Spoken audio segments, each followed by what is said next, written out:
자, 오늘 설교 제목 같이 한번 크게 읽겠습니다. 시작. 영적 귀차니즘을 경계하라. 자, 여러분 오늘 설교 제목에 좀 신조어죠. 들어보신 분도 있겠지만 귀차니즘이라고 하는 단어입니다. 이 단어는 이제 귀찮다라는 단어에다가 이제 영어로 ISM 어미를 붙여서 귀차니즘 뭐 이렇게 이제 무슨 짐 하면은 어떤 상태나 어떤 뭐 그런 걸 얘기하잖아요. 그래서 이제 이 말은 세상 만사가 귀찮아서 게으름을 피우는 현상이 고착화된다. 그러니까 고착화되는 상태를 귀차니즘 이렇게 얘기를 하더라고요. 일반적으로 여러분 누구에게든지 귀차니즘이 귀찮아하는 만사가 귀찮은 경우가 있을까요? 없을까요? 있죠. 그렇죠. 여러분 오늘도 귀찮은데 가자고 그냥 전화 와가지고 그냥 안 오려고 했는데 여러분 이런 분도 있을 거예요. 아무리 성실하고 근면하게 지난 인생을 산다 하여도 그 사람 마음속에는 어느 순간인가 귀찮다, 좀 다 내려놨으면 좋겠다, 이런 마음이 들 때가 많습니다. 오히려 더 전문직에 종사할수록 또 그런 마음이 더하다고 하니까 정신적인 스트레스도 많고, 여러분 얼마나 이런 일이 많아요. 그런데 문제는 이 귀차니즘이 없는 사람은 없는데 이게 이제 고착되면은, 이게 계속해서 진행이 되고 깊어지면은 매너리즘에 빠진다는 거예요. 이 매너리즘은 어떤 것에는 반응이 없는 거예요. 기쁨도 없고 그냥 늘 하던 대로 그냥 가면 되지라고 하는 이 매너리즘에 빠지고요. 무엇보다 무서운 것은 무기력증에 빠진다는 것입니다. 이 무기력증은 삶의 의욕이 없는 거예요. 일은 해요, 직장은 가요. 그러나 그 삶 속에 기쁨이 없어요. 그냥 아침에 일어나도 그냥 오늘 하루도 뭘 하고 살아야 되나, 이런 마음들이 우리 안에 오지요. 결국 이것이 이제 오래되게 되면은 방치가 됩니다. 이 방치가 되면은 늪이 깊어지는 거죠. 그러니까 어느 날 나오고 싶어도 나오지 못하는, 그러니까 여기서 우울증도 이 부분에서 나오는 것을 보게 됩니다. 그래서 오늘 말씀은 지난 수요일부터 아가서를 묵상하고 있어요. 여러분들 중에 아가서를 한 번도 보지 않은 분도 있을 거예요. 그래서 묵상이 귀한 거예요. 이렇게 묵상을 하면은 그래도 한번 찾아보거든요. 아가서가 이런 거였구나. 그러니까 우리 아가서는 아름다울 노래 갑니다. 아름다운 노래. 그래서 아가서 1장 1절은 이렇게 시작해요. 한번 읽어볼까요? 시작. 솔로몬의 아가라. 자, 처음이 지에서 솔로몬 왕이 한 여인, 솔로몬 왕은 사실 굉장히 많은 여인을 데리고 있었잖아요. 비유적입니다. 그 솔로몬이 한 여인을 만나면서 그 여인을 통해 아름다운 노래를 시로 지은 것이 아가서입니다. 아가서는 8장밖에 안 되지만 대단히 함축적인 의미를 가지고 있어요. 실제로 여러분들이 아가서를 읽어보면 좀 입에 담기 좀 거북한 신체적인 용어라든지 이런 걸 얘기할 때 이거 뭐지? 뭐 성경에 이런 게 있어 라고 하지만 이 아가서가 성경에 들어있다는 것은 이 안에 영적인 깊은 의미가 있다는 것입니다. 예를 들면 구약적으로 말하면 하나님과 백성 사이의 사랑의 관계가 아가서를 통해 말씀하고 있어요. 아가서는 구약에 있잖아요. 구약에서 하나님과 그의 백성된 자의 언약 관계, 하나님이 그들을 놓치지 않는 사랑, 이게 아가서예요. 신약적으로 말하면 그리스도와 교회와의 사랑의 관계예요. 교회는 건물도 있지만 내가 교회거든요. 그리스도와 신부된 나. 그래서 그리스도를 신랑으로 보통 얘기해요. 신랑 대신 그리스도의 우리를 사랑하심, 그리고 우리는 신부로서 그 신랑을 어떻게 사랑하고 있는가에 대한 말씀이 아가서라 할 수 있습니다. 이 아가서의 주인공은 솔로몬과 술람미 여인이에요. 술람미라는 것은 이제 어떤 지역적인 이름을 얘기도 해요. 그리고 또 어떤 솔로몬의 여인이라는 뜻도 있지만은 술람미 여인은 귀족이 아니에요. 예쁜 여자가 아니에요. 이 여자는 얼굴이 그을리고 포도원에서 일을 하고 스스로도 굉장히 자격지심이 많은 사람이에요. 근데 그런 사람을 왕이 군사들을 끌고 와서 내가 너를 사랑하고, 그리고 결혼식을 하는 장면까지가 오늘 5장 1절까지의 말씀이에요. 그래서 5장 1절은 결혼식이 끝나고 피로연이 온 것을 여러분 보게 돼요. 자, 1장부터 5장까지를 여러분 4장까지 잘 모르시더라도 오늘 한번 다시 한번 볼게요. 5장 1절 같이 한번 읽어볼게요. 시작. 내 누이 내 신부야, 내가 내 동산에 들어와서 나의 모략과 향재료를 거두고 나의 꿀송이와 꿀을 먹고 내 포도주와 내 우유를 마셨으니 나의 친구들아 먹으라, 나의 사랑하는 사람들아 많이 마시라. 이게 뭐죠? 피로연이에요. 친구들과 동네 사람들을 데려다가 나의 친구들이여 버시어 와서 먹으라는 거예요. 자, 그래서 아가서는 먼저 아무 자격도 없고 신분도 없어요. 그러니까 이 수치와 자격지심으로 가득 찬 한 시골 여인 술람미를 왕이 사랑하는 거예요. 그래서 이 신부는 아주 황송한 거예요. 이거 뭐지? 라고 하는 거예요. 그러니까 일방적으로 주님이 찾으시는 거예요. 그러니까 이게 사실은 성경에 나온 하나님의 사랑이에요. 이걸 사도 요한은 사랑은 여기 있으니 우리가 하나님 사랑한 것이 아니래요. 우리는 내가 교회 왔고 내가 주님을 사랑한다고 하잖아요. 아니라는 거예요. 하나님이 우리를 사랑하셨다는 거예요. 사랑은 여기 있으니 우리가 하나님 사랑한 것이 아니요 하나님이 우리를 사랑하셨다는 거예요. 그 사랑이 먼저라는 거예요. 그래서 아가서에는 그 우리를 찾아오시는 신랑 되신 예수 그리스도의 사랑을 보여주고 있어요. 자, 그러면은 오늘 본문부터는 그 신부의 반응, 고백이 일어나는 거예요. 여러분이 설교도 제가 여러분에게 말씀을 나누면은 아멘 혹은 그것이 아멘을 입으로 안 해도 아 그렇구나 라고 하는 서로가 주고받는 것이 이루어질 때 예배가 되는 거예요. 말씀이 되는 것입니다. 그렇잖아요. 사랑도 마찬가지입니다. 사랑의 완성은 주님이 우리에게 오셨지만 내가 거기에 대해서 반응해야 돼요. 자, 이제 이런 가운데 이렇게 이제 주님의 사랑이 우리 결혼이라는 단어로 비유적으로 설명되고 있는 거예요. 자, 결혼에 대한 메시지는 아니에요. 피상적으로는 결혼과 연인의 사랑을 보여주고 있지만 이것은 하나님과 우리와의 사랑, 신랑 되신 예수 그리스도와 신부된 우리의 모습을 보여주는 거예요. 그러나 우리가 이것을 잘 모르니까 결혼이라고 하는 이 비유로 설명을 하는 것입니다. 자, 결혼을 한번 비유해 볼게요. 우리가 이렇게 누군가를 사랑하게 됐어요. 결혼을 했어요. 그러나 여러분, 결혼하면 다 끝나는 건가요? 그러면 그때 처음에 그 사랑이 유지가 되던가요? 물어보지 않아도 답은 뻔하죠? 예? 그 사랑이 유지가 되질 않아요. 사랑이 식어가죠. 때로는 위기도 올 때가 많이 있어요. 그래서 오늘 이 부분은 그리스도의 혼인잔치가 지금 구약인데 마지막에 계시록에 맨 성경의 맨 마지막에 혼인잔치가 나오거든요. 그건 뭐냐 하면 결혼은 구약에서 시작했지만 계시록에서 완성되는 거예요. 주님 나라 갔을 때 완성된다는 것은 전제되어 있는 게 뭐냐면 기다림과 인내가 전제되는 거예요. 결혼했다고 행복이 막 물밀듯이 오는 게 아니에요. 사랑해서 결혼을 억셉트하고 받아들였지만은 그 다음에는 기다림과 인내가 필히 전제된다는 것입니다. 자, 여하튼 간에 그렇게 해서 이게 오는데 결혼에는 필히 오는 게 뭐냐 하면은 불편함이 와요. 그리고 또 뭐가 오지요? 갈등이 오는 거예요. 갈등과 불편은 피할 수가 없어요. 근데 이 단어는 결혼 관계에서만이 아니에요. 데이트하고 결혼은 라이프니까, 결혼은 삶이니까 예수를 믿어요. 하나님을 믿게 됐어요. 처음에는 나와주지 뭐 그럴 수도 있어요. 또 나오는 게 또 나름 괜찮네. 그래서 예배도 드려요. 아, 그래도 내가 예수님 믿어야지. 그런데 어느 날 예수님과 믿게 된다는 단어가 결혼이라는 단어하고 똑같은 어원이에요. 믿는단 말이 피스테오, 그리고 페이스, 영어로 나온 게 이 말은 계약하단 말이에요. 그러니까 언약한단 말이에요. 이게 결혼이에요. 그러니까 내가 믿는다는 건 그냥 교회에 나오는 것이 아니라 주님을 나의 하나님으로 내가 계약한다, 언약한다. 그 언약을 받아들인단 말이에요. 그리고 그것을 삶으로 입증한다는 단어가 피스티오라고 하는 믿는 단어의 두 가지를 지난 주일날 나눴잖아요. 그러니까 이렇게 내가 믿는다는 건 삶으로 입증도 돼야 되고 무거운 거예요.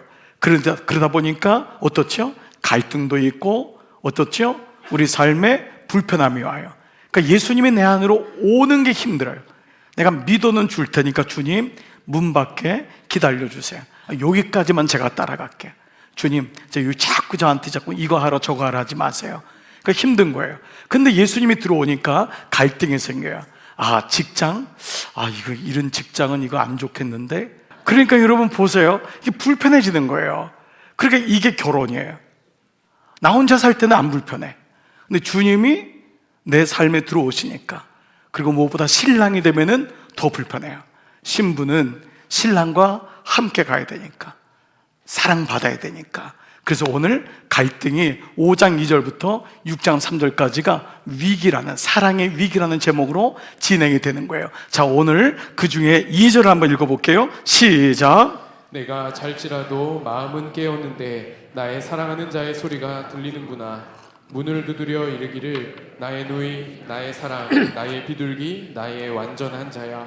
문을 열어다오. 내 머리에는 이슬이, 내 머리털에는 밤이슬이 가득하였다 하는. 자, 아가는 쉽기라 했어요. 그래서 문장 그 자체가 좀 어쩔 땐 좀 애매하고 이해되기 어려운 문학적인 어떤 그런 단어들이 많이 있어요. 자, 오늘 말씀에 보면은 여러분 봐보세요. 신랑의 고백은 한결같아요. 한결같아요. 뭐라 그래요? 나의 누이, 나의 사랑, 나의 비둘기, 나의 완전한 자여. 이것은 최상급이에요. 그 신랑이 이렇게 얘기하는데 어느 날 바깥을 갔다가 돌아왔는데 머리에 밤이슬을 맞은 거예요. 그 문을 두드리는데 신부가 이것을 어떻게 고백하냐 하면은 생각보다 엉뚱한 일이 벌어져서 3절에 내가 옷을 벗었으니, 내가 잠자리에 들었으니 어찌 다시 옷을 입겠느냐는 말이에요. 잠옷을 입었다가 또 옷을 입어야 되는 거예요. 나가야 되니까. 내가 발을 씻었는데 당신 때문에 또 나가서 옷을 또 벗어야 되는, 또 발을 씻어야 되는 거예요. 그러니까 이게 뭐죠? 신랑을 향한 신부의 마음이 변한 거예요. 근데 이 단어는요 굉장히 강해요. 영어 성경이나 원어에도 must란 단어. 내가 굳이, 내가 당신 때문에 이래야 돼? 밥 다 먹었는데 또 늦게 와서 밥 차려달라고? 뭐 이런 거예요. 신혼 때는 그렇게 차려주더니만 뭘 그렇게 말마다 그냥 뭐 반찬 그냥 있는 대로 먹지, 뭘 달라고. 그러다가 애가 들어오니까 야, 너는 뭐 먹을래? 막 이러고 갑자기 막 그 강아지한테 막 좋은 거 주고. 그 남편이 뭐죠? 강아지보다 못한 그런 마음을, 그 느낌이 막 그런 거예요. 갑자기 신부가 거칠어졌어요. 처음엔 감격하고 감사했는데 신앙이 이렇게 영적 귀차니즘에 빠진 거예요. 영적 귀차니즘은 3가지 단계를 거쳐요. 첫 번째가 뭐냐면 무관심해져요. 그게 관심이 아니고 별로 관심이 없어요. 너는 너대로 살고 뭐 나는 나대로 살지. 관심이 없어져요. 영적으로도 봐보세요. 어느 날 갑자기 시험 들질 않아요. 어느 날 교회에서 갑자기 없어지지 않아요. 그 삶에 뭐죠? 무관심해요. 이 말은 다른 것에 관심이 많아져요. 하나님엔 별로 관심이 없어요. 다른 것에 관심이 많아요. 그리고 정작 하나님이 아닌 다른 사람에게 반응이 있어요. 이런 만약에 부부 사이에 남편과 아내에게 관심 갖지 않고 반응이 아니라 다른 사람한테 반응을 가져보세요. 여러분, 그거는 굉장히 문제가 생길 거예요. 영적인 도식을 생각해 보세요. 자, 이런 의미로 이제 신랑이 간절한 음성을 이렇게 얘기하니까 들었어요. 문틈으로 신랑의 손을 봤어요. 너무 고마운 게 이 여인이, 신부가 마음을 움직여요. 자, 4절 보세요.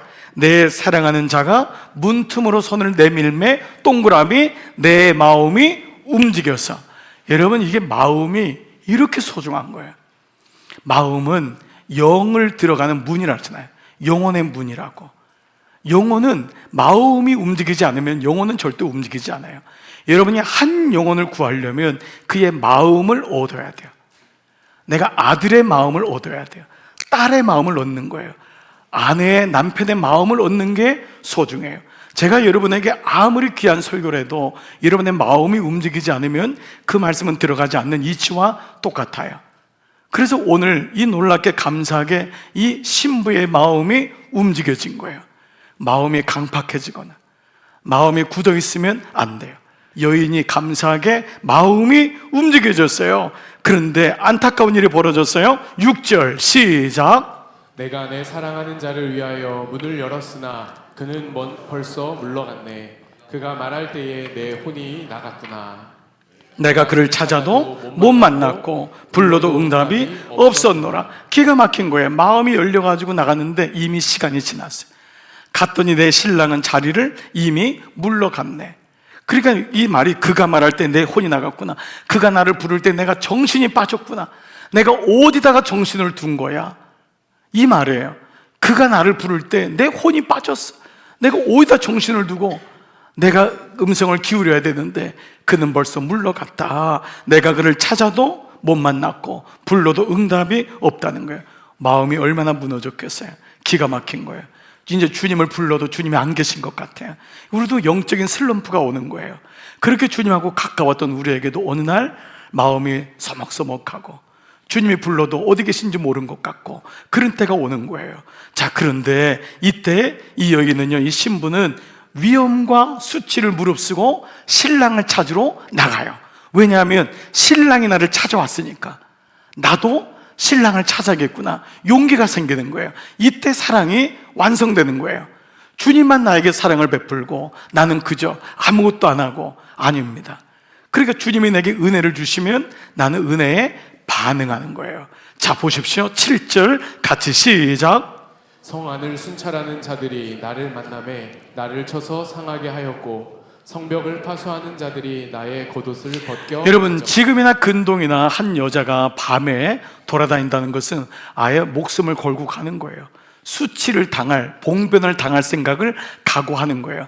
심지어는 뭐죠? 순찰하는 자와 파수하는 자들이 이 여자가 누군지를 알아보려고 이 복면을, 옷을 벗기거나, 누구냔 말이에요. 이 옷을 막 싸매고 갔을 테니까 이제, 그리고 옷을 벗겼다, 이런 말은 봉변과 수치를 당했다라고 하는 의미죠. 자, 그런데 이 신랑을 찾는 이 과정에서 당하는 고난과 수치, 부끄러움, 우리 인생에 이런 일들이 있다고. 수치도 당하고 부끄러움 당하고 주님 어떻게 계신지 모르겠는 거예요.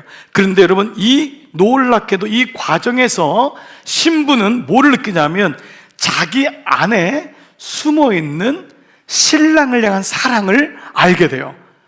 내 안에 신랑을 향한 사랑이 있었구나. 믿음이 없는 사람은 사실 아무도 없어요.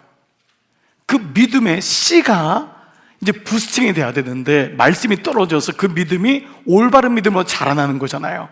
그러니까 어느 날 신부는 내가 신랑을 사모하고 있었구나, 내가 사랑하고 있었구나, 이 마음을 알게 되는 거예요. 내 안에 신랑을 향한 사랑이 있었음을 깨닫게 돼요. 이게 고난이기도 하고 때로는 수치를 겪기도 하고 아픔을 겪으면서, 여러분 인생 속에서 그런 경우가 많을 거예요. 정말 바닥을 치거나 어려운 일이 오고 너무 창피하고 수치스러운데 그 순간에 주님밖에 없는 거예요.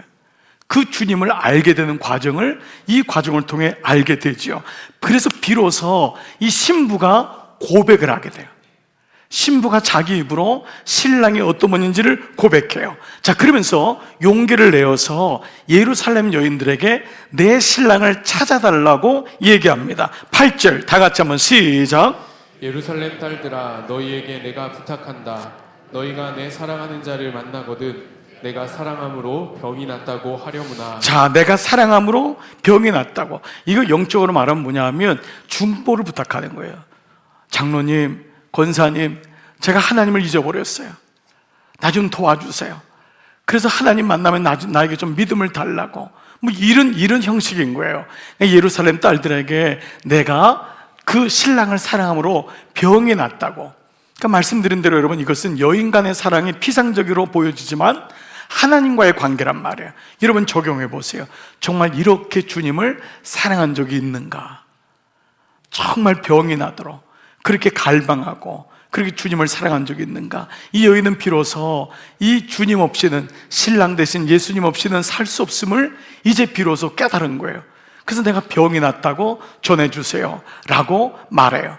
자, 그런데 이때 이 예루살렘 여인들이 이 사람이 진짜 신랑을 사랑하는지를 확인해요. 이 사람의 믿음이 진짜 신랑을 사랑하는지. 자, 그 말씀이 9절이에요. 여자들 가운데 어여쁜 자여, 너의 사랑하는 자가 남의 사랑하는 자보다 나은 것이 무엇인가? 너가 진짜 신랑을 사랑하는 것이 다른 사람을 사랑하는 것, 다른 사람이 또 다른 사람을 사랑하는 것보다 나은 게 뭐냐고 물어요. 그리고 또 한 번 물어요. 너의 사랑하는 자가 남의 사랑하는 자보다 나은 것이 무엇이기에 이같이 우리에게 부탁하느냐? 여러분, 이게 뭐냐면은 서로 묻고 대답하는 거예요. 그러니까 신앙은 혼자 그냥 고백하는 게 아니에요. 독불장군식으로 혼자 읊조리는 게 아니에요. 물어보고 얘기하고, 예루살렘 여인들이 진짜 당신이 사랑하는가, 왜 이렇게 이같이 사랑하는지를 묻는 거예요. 그때 여인은 비로소 10절부터 16절까지 보면은요, 여러 얘기가 나와요. 여러분 오늘 매일 성경이나 성경 보시면은 당신의 머리는 까마귀 같고 고불고불하고 머리는 금 같고, 이건 표현은 최상급의 표현이에요. 이 말은 뭐 파마했고 염색했고 뭐 이런 단어 아니라는 거 아시잖아요. 이 단어는 최상급이에요. 그때 비로소 자기 입으로 신랑을 고백하는 거예요. 하나님이 어떤 분인지, 예수님이 어떤 분인지 비로소 고백하는 거예요. 이것이 신앙 고백인 거예요. 자, 여러분 그렇다면 오늘 이 말씀은요, 주님이 찾아오셔서 우리에게 그렇게 사랑한다고 하지만 고백도 못하고 주님의 귀함을 깨닫지 못하는 우리가 영적인 귀차니즘에 빠지게 되는 그런 모습을 보일 때 어떻게 이것을 극복해 나갈 수 있느냐, 그 말씀을 얘기하고 있어요. 사실 우리 모두는 영적으로 때로는 다 슬럼프도 빠져요. 그러면 전제가 뭐냐 하면 영적인 귀차니즘에 이 겉으로 드러나는 거잖아요. 뿌리가 있어요. 이 뿌리에는 뭐가 있냐면 영적, 이것을 나르시즘이라고 해요. 영적인 귀차니즘, 만사가 귀찮아지는 이유 중에는 다른 것의 사랑이 뺏긴 것에 대한 영적 나르시즘이란 단어를 써요. 하나님께로 갈 사랑이 다른 것에 분리가 된 거예요. 다른 것에 나눠져 있다는 것을 얘기해요. 이거를 덜 사랑한다, 혹은 사랑이 뺏겼다라는 거예요. 여러분 이거를 잘 보셔야 돼요. 가정이 사랑이 유지되는 것은 사랑이 나눠지는 거예요. 이 아내한테, 남편한테 온전히 가해야 할 사랑이 나눠지게 되면은 위기가 오는 거예요. 하나님과의 사랑은 단수예요. 사랑은 복수가 아니에요. 이것 사랑하고 이것도 사랑하고 다 사랑한다, 이게 사랑이 아니에요. 사랑은 단수예요. Only you, 당신만을 사랑하는 거예요. 근데 그 사랑이 줄어드는 이유는 뭐냐 하면 그 안에서 세상을 사랑하고 자기를 사랑하는 나르시즘이 그 안에 뿌리가 있다는 거예요. 자, 이 사랑은 모든 걸 다 줄 것 같아요. 나를 사랑하고 세상을 사랑하고 그로 인해서 성취가 이루어지고 이 모든 것이 나를 끌고 가는 동기가 되기도 하고 나를 알차게 살아가는 것 같아요. 그러나 하나님의 사랑을 받지 못하게 되면은 삶의 목적도 어느 날 사라지게 돼요.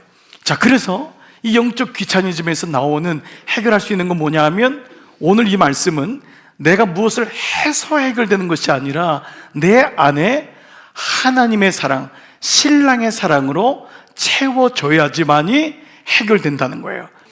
우리가 죄를 이길 수 있는 이유는 내가 의지가 강해서가 아니에요. 사랑을 받는 순간 죄는 영향력이 떨어져요. 여러분 누군가의 기쁨이 되고자 했던 적 아세요? 그때 그 공부가 재밌는 거예요. 그때 그 사람이 원하면은 그거 하지 않아요. 사랑을 받게 되면은 죄는 영향력이 떨어져요. 그게 재미없어져요. 사랑을 받지 못하니까 자꾸 다른 데서 사랑을 받고 싶어 하는 거예요. 사랑하는 여러분, 여러분은 하나님이 사랑하는 자이십니다. 하나님의 사랑을 이미 알고 있는 분이에요. 잘 못 느꼈던 분도 예배를 통해, 말씀과 기도를 통해 내 안에 그분을 향한 사랑이 있음을 알게 됩니다. 이것을 확증한 자와 모르고 사는 자는 너무 큰 차이가 있는 거예요. 오늘 이 예배를 통하여 하나님이 여러분에게 말씀하세요. 이는 내 사랑하는 자요 내 기뻐하는 자니라. 이 음성이 들리기를 축복합니다. 그리고 이 마음을 가지고 사랑이 넘치면은 그 사랑을 가지고 주세요. 옆에 있는 사람에게, 가족에게, 사람들에게 주세요. 그게 바로 사명자입니다. 여러분은 바로 부활의 증인인 것입니다. 이번 한 주간도 이 양하서 말씀을 묵상하면서 사랑의 풍성한 은혜를 가지고 사시기를 주님의 이름으로 축복합니다. 아멘.